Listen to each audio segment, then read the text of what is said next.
नगर परिषदांच्या निवडणुकींमध्ये कोकणामध्ये एकमेकांवर आरोपांचे बॉम्ब डागणारे भाजप आणि शिवसेनेचे नेते नरमल्याचं दिसतंय। मालवणमध्ये नितेश राणेंनी भाजप कार्यकर्त्यांच्या घरामध्ये धाड टाकत पैसे वाटपाचा आरोप केलेला होता। तर निलेश राणे यांनी हा आरोप केलेला होता। यानंतर भाजप आणि शिवसेनेमध्ये राजकीय शिमगा पाहायला मिळाला। भाजप शिवसेना नेत्यांनी एकमेकांना आव्हान प्रतिआव्हान दिलेलं होतं आणि आता दोन्ही पक्षाच्या नेत्यांनी नरमाईची भूमिका घेतलेली आहे।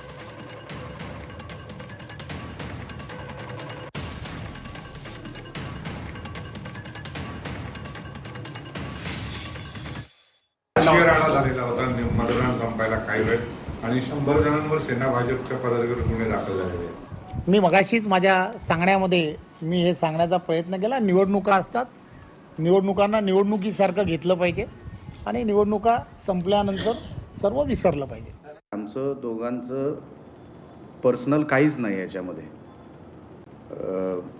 मी माझ्या पक्षाची भूमिका मांडत होतो, ते त्यांच्या पक्षाची भूमिका मांडत होते आणि आम्ही एकच कुटुंब आहोत। आम्ही हिंदुत्वासाठी एकत्र आलेली लोक आहोत, तर ते कुटुंब एकच राहावं ह्यासाठी मी सुरुवातीपासून मागणी करत होतो, पण तसं काय झालं नाही। जेव्हा ते आणि फडणवीस साहेब जेव्हा मला वेळ देतील मी त्यांना जाऊन भेटीन, कारण का हा विषय पर्सनल नव्हताच।